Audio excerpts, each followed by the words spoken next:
How did Morgan State University come to be located where it is? How often do you think about that? Girls and boys come out, begin, learn how to think and how to win, and come to Morgan on Fulton Street. Come with a goodwill, come with a call, come with a hope, or come not at all. So ran an anonymous rhyme on page 6 of the African American newspaper on September the 26th, 1916. This small rhyme would prove quite symbolic and prophetic about the struggle that Morgan College endured to expand and to establish itself at its permanent home, at a time when stringent racial segregation was the status quo in Baltimore. Morgan struggled to move to its current campus in an area of northeast Baltimore over fierce opposition is a remarkable story of courage and persistence.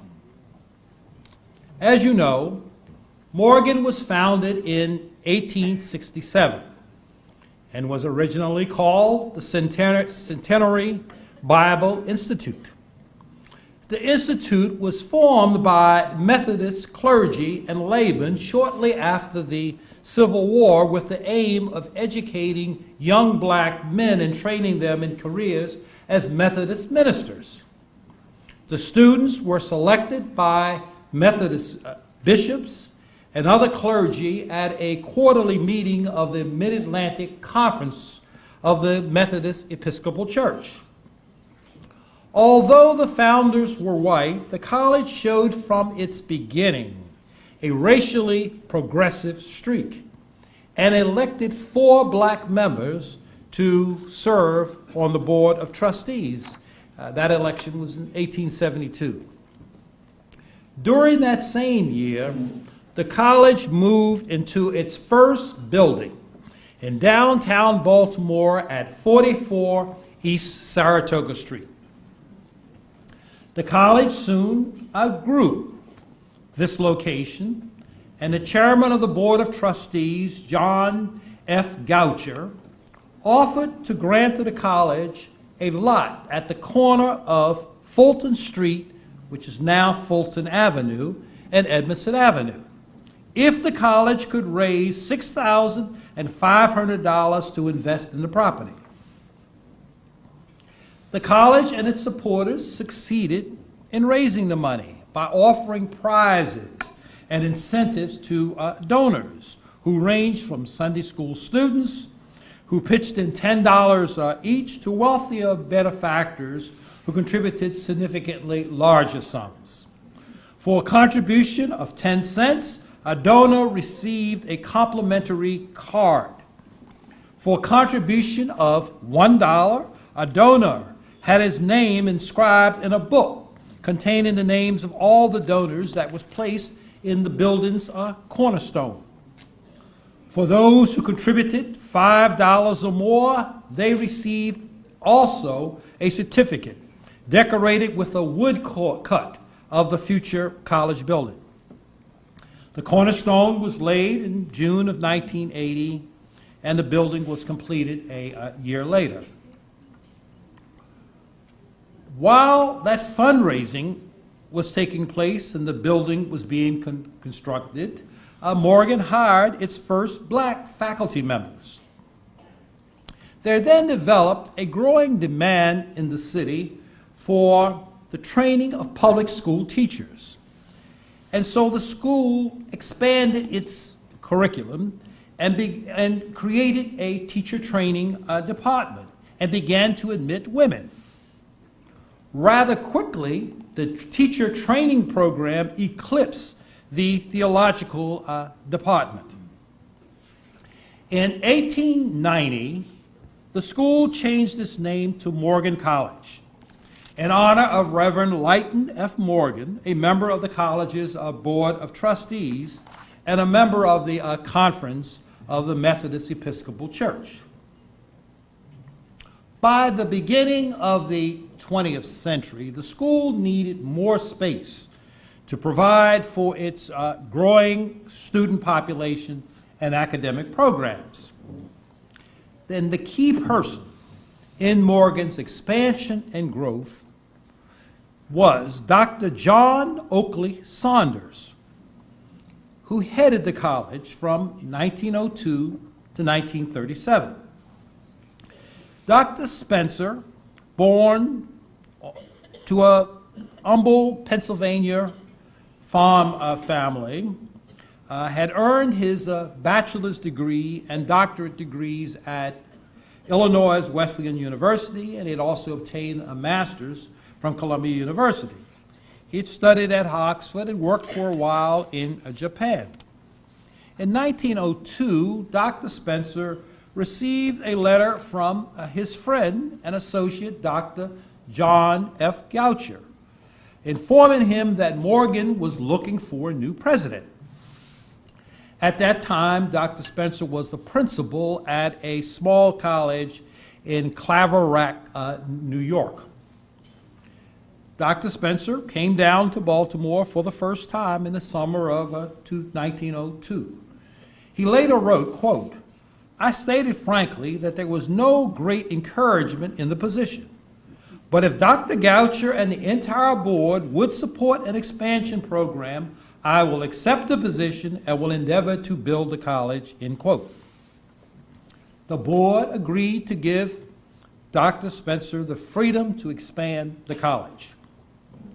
When Dr. Spencer took over in 1902, there was a mortgage on the property at Fulton and Edmondson Avenue, and the college's entire endowment was $5,000.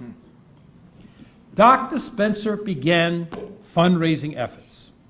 First, he focused on the Washington and Delaware conferences of the Methodist Church. He soon concluded that he needed to raise more money than he could get from that venue, and he decided to seek deeper pockets. To raise money, Dr. Spencer sought the assistance of Andrew Carnegie, the Scottish immigrant who had become a steel and railroad magnate and eventually one of the wealthiest men in the world. Carnegie, a prolific philanthropist, was sympathetic to the cause of African Americans. Dr. Spencer met with Andrew Carnegie, and what was scheduled to be 15 minutes, but really turned out to be a 2-hour meeting because Carnegie got fascinated with Dr. Spencer's plans, fairly ambitious plans for expanding Morgan. 2 days after that meeting, Dr. Spencer received a letter from Andrew Carnegie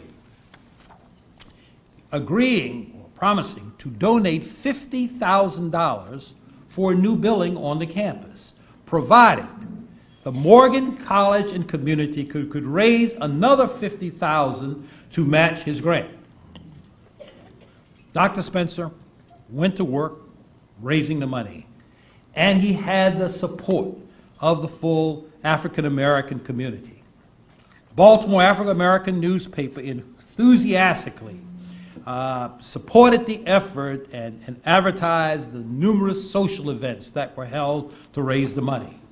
For example, the graduates of the colored high school, later Douglas High School, put on a play to raise money for Morgan College.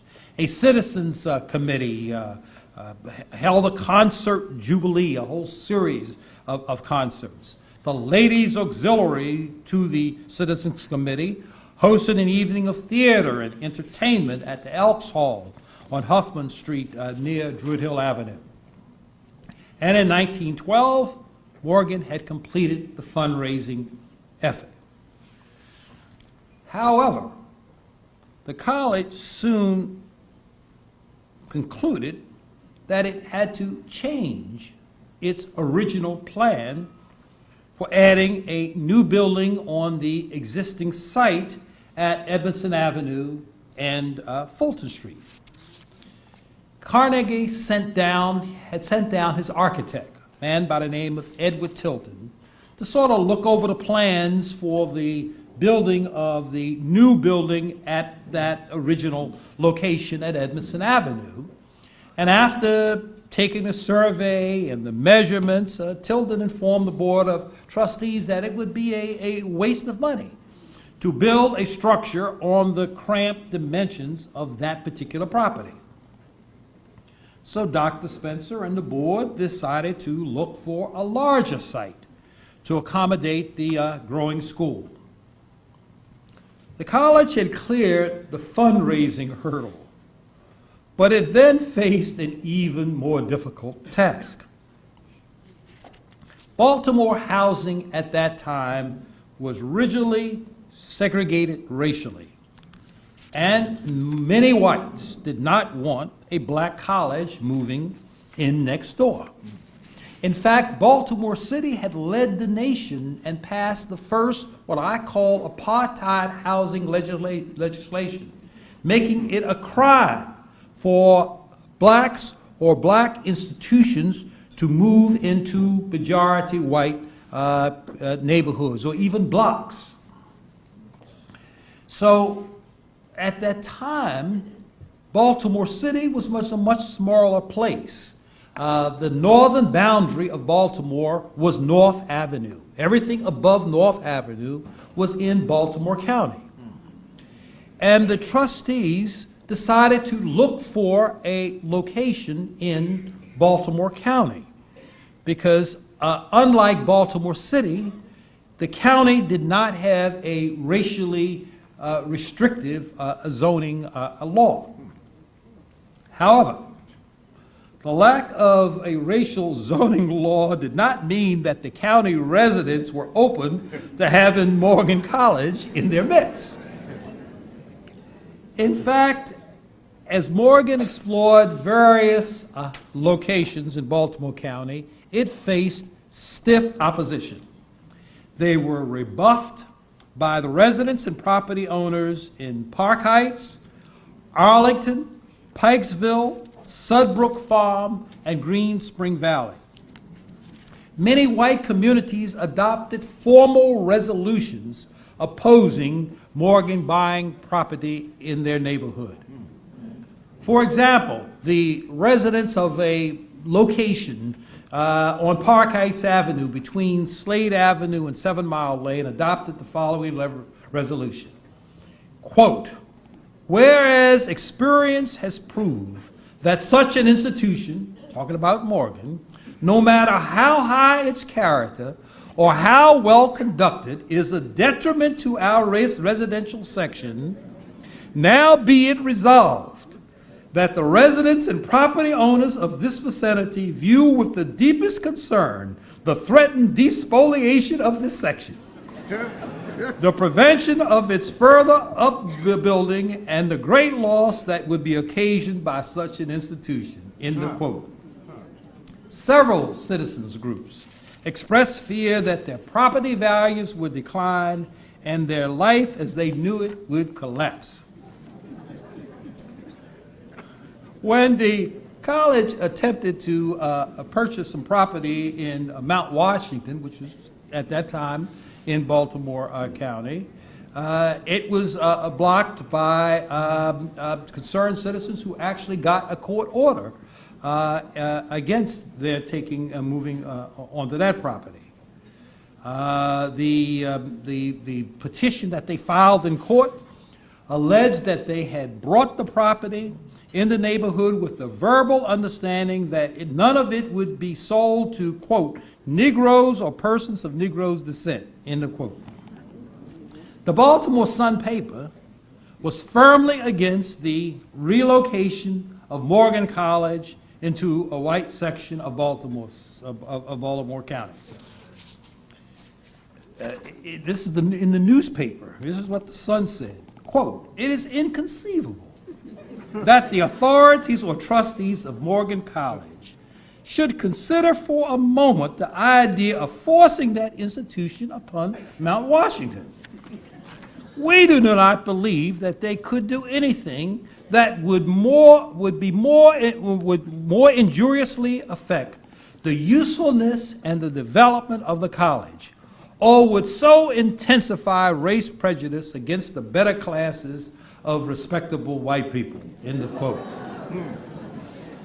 President Spencer tried to counter these arguments and to soften this hostility by pointing, particularly the argument that it would negatively affect property values, by pointing out that the college was at that time located in a white neighborhood, that Fulton and Edmondson Avenue was a white neighborhood, and that it had not adversely affected the property values.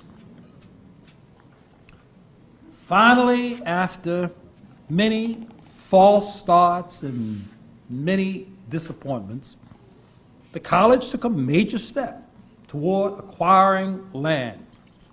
In the spring of 1917, Dr. Spencer learned of a piece of land that would soon be on the market. It actually consisted of two plots. The first, known as the Ivy Mill property, was on Hilton Road, went over to Herring Run, and was bounded on the south by Cold Spring Lane. It was above Cold Spring Lane. The second piece, known as the Morton Estate, was just to the south of it, on Hilton Road, but to the south of Cold Spring Lane. Dr. Spencer tried not to draw attention to the fact that the college was considering purchasing the property. He often visited the site or brought others to it during heavy rain or nights or at nighttime, sort of like what you drove here this morning. That was a good day for him to take somebody out to show the land that he was thinking about. So this morning would have been a good day, good time. On his visits, he noticed that there was a black small community of about 10 buildings already on the property. You see, there was a quarry located on the property used by a cement company.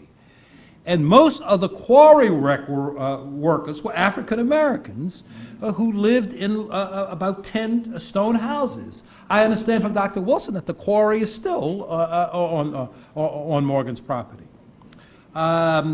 Despite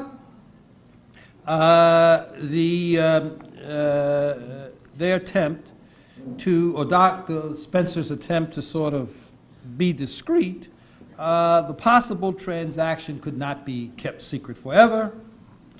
And for one, because the property that they were considering bordered holdings held by many well-to-do whites, including the Abel family that owned the Sun papers, and the Garrett family that were major stakeholders in the B&O Railroad.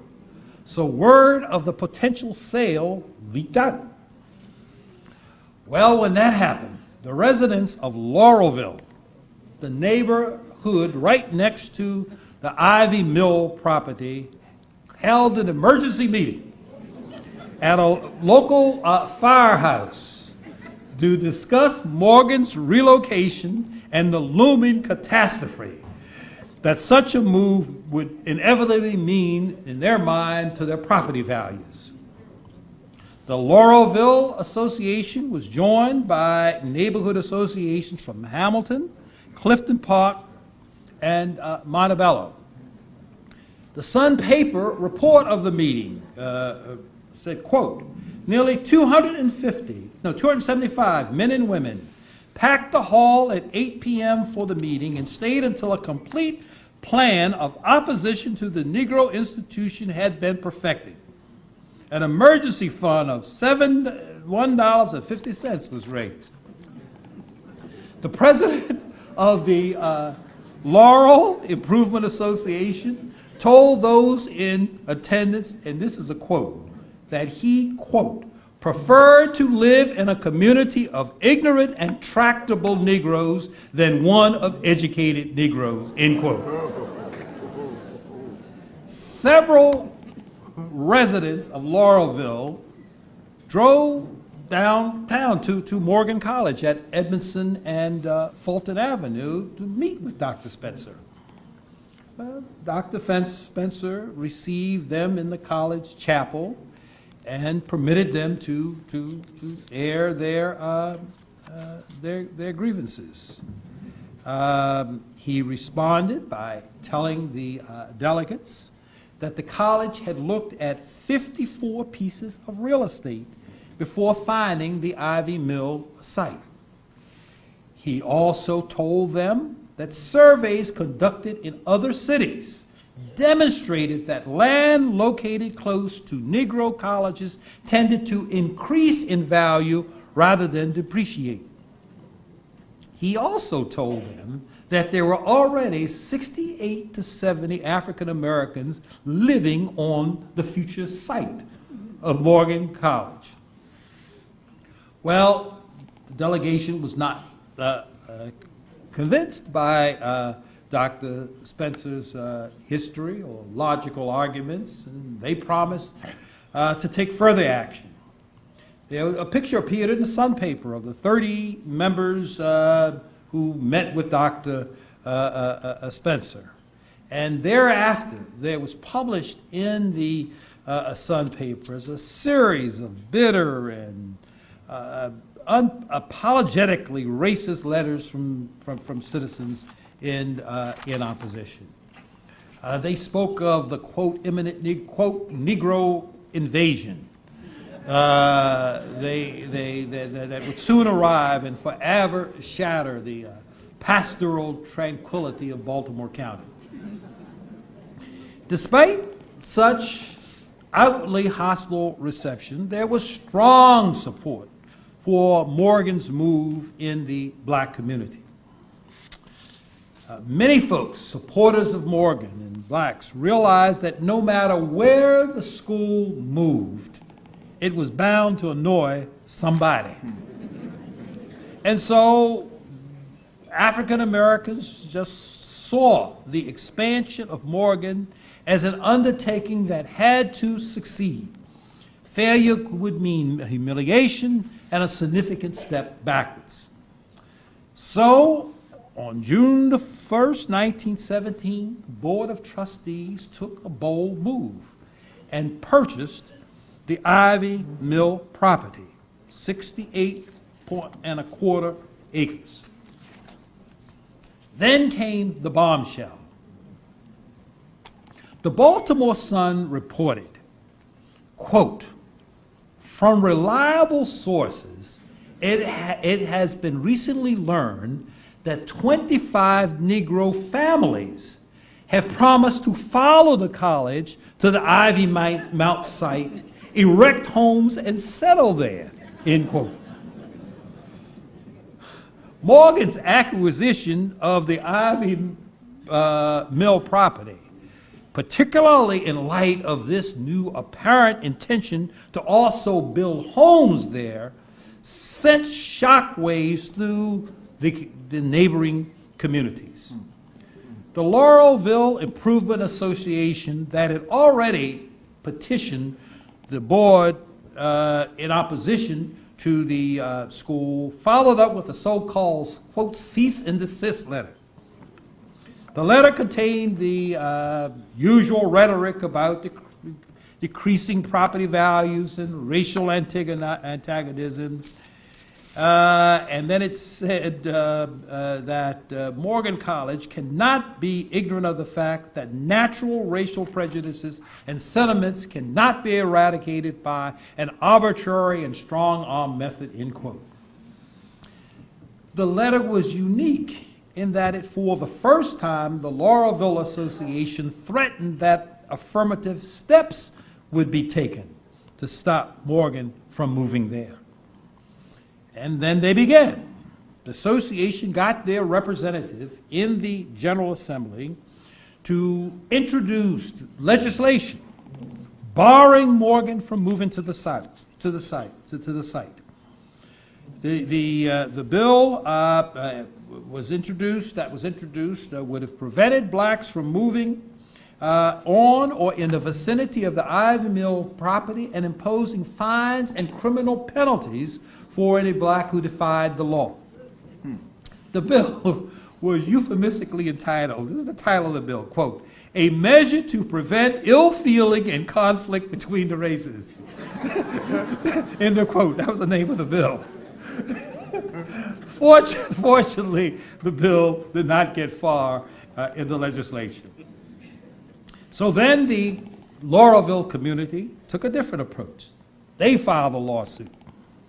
In the 5-page complaint filed in the Towson Circuit Court, the association's lawyers said that Morgan College had exceeded the powers of its corporate charter, that by acquiring more land than it needed for educational purposes, with the intent of developing the excess land into a suburban development for African Americans and making money from this venture.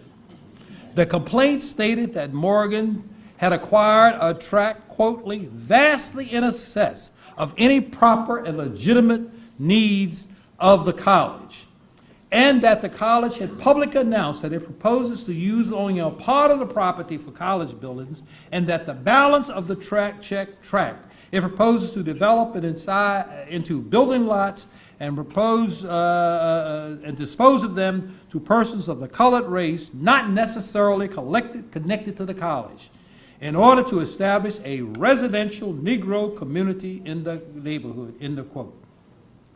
They argued that Morgan did not have the legal power and authority under its chapter to purchase real estate for redevelopment. Judging from the complaint, it is clear that the people who brought that lawsuit, the plaintiffs, were clearly more terrified by the prospect of a permanent African-American residential development in their midst than they were with the prospects of just the college moving next door. While that was being litigated in the Towson court, the city of Baltimore annexed into Baltimore City a very large portion of Baltimore County, including a lot of land above North Avenue and including the property that's the current site of Morgan College. But that annexation didn't change anything. Opposition from the Laurelville and neighboring communities continued. The Supreme Court had, in the meantime, struck down the Baltimore racial segregation ordinances. While all of this upheaval and opposition was taking place, Morgan prepared for its 50th anniversary. The celebrations featured a, quote, pilgrimage to the college's new site at the Ivy property. Yes, these color folks went up there. And there were speeches by Dr. Spencer, several of the staff members, and the Maryland governor came. The case was, the judge Duncan in Baltimore County issued a decision, and he ruled in favor of Morgan and dismissed the lawsuit.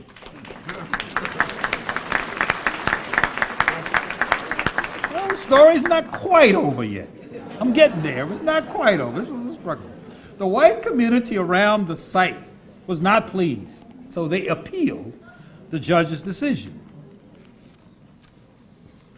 But the oppositions started a new initiative.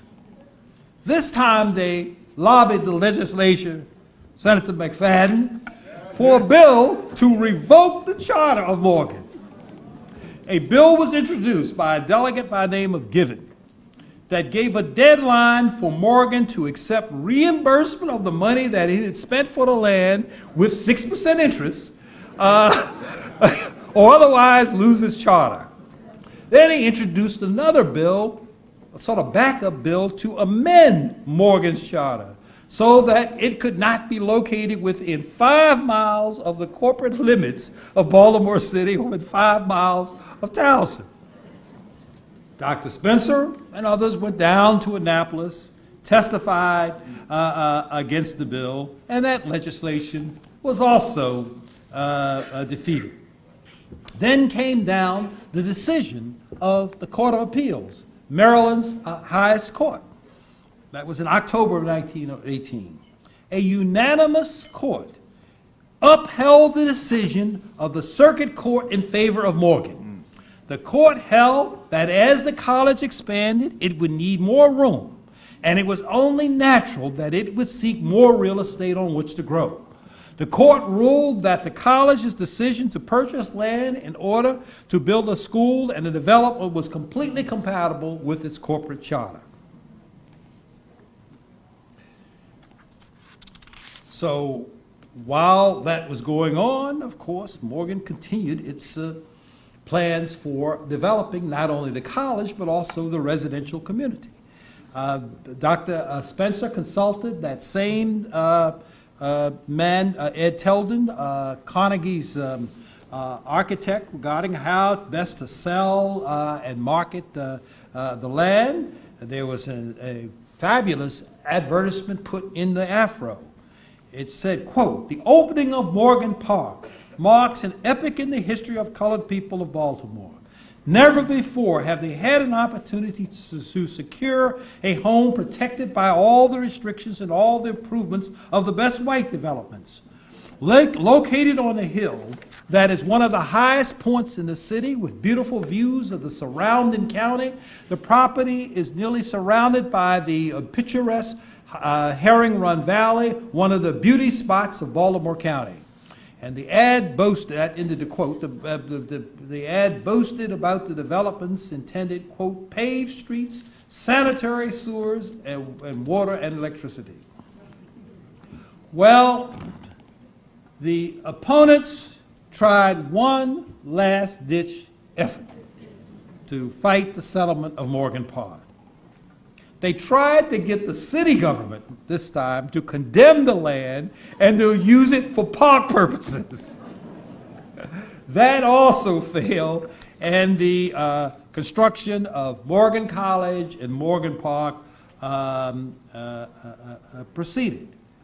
And it was an ambitious plan that involved acquisition of more land. That's when they acquired the second piece, the 40 acres of that Morton estate south of Cold Spring Lane. The college began using rock from that Ivy Mount quarry located on the property to build Carnegie Hall, the main campus building in honor of Andrew Carnegie. When Dr. Goucher announced in 1920 that the college planned to build 200 homes in Morgan Park, he said that he wanted to attract distinguished and accomplished African Americans. He envisioned a prominent black community that would be a standard for black communities throughout America. In purchasing this real estate in northeast Baltimore, Morgan braved and defied racial prejudice of the day, but in the process of doing so, it assured that black Africans, black Americans, like Baltimoreans and Americans, would begin establishing a foothold in American suburbia. In order to do so, they had had to overcome persistent community opposition, efforts to use the criminal law to keep them out, proposed changes in zoning, lawsuits, and even threats to Morgan's charter. But the establishment of Morgan College and Morgan Park helped bring blacks within reach of the ever-elusive ideal that the people in this country had at that time that we called the American dream. And it all started here with our alma mater. I say our alma mater because I'm a proud Morganite for multiple reasons. First of all, Morgan is the first college campus I ever set foot on in my life. When, as a junior high school student in 1955, I came on the campus for a decoration contest. I grew up in Wilson Park, just down the Cold Spring Lane, and spent many weekend evening dancing at the Christian Center. And then a couple of years ago, at your commencement, I was so honored to receive at the hands of President Wilson an honorary doctorate degree.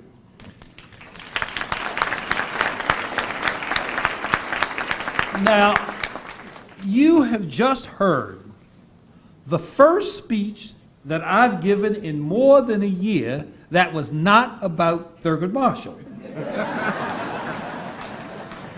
But I can't let you get out of here without at least putting in a plug for my book, Young Thurgood, the Making of a Supreme Court Justice. I'm real proud of that book. Since its release in December of 2012, it has won a National Book Award and an International Book Award. It's now in its third printing.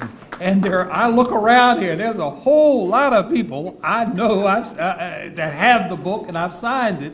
But just in case there are a few of you who don't, after this event, I'm going to be out in the lobby there. The book is $20, and I have my credit card machine.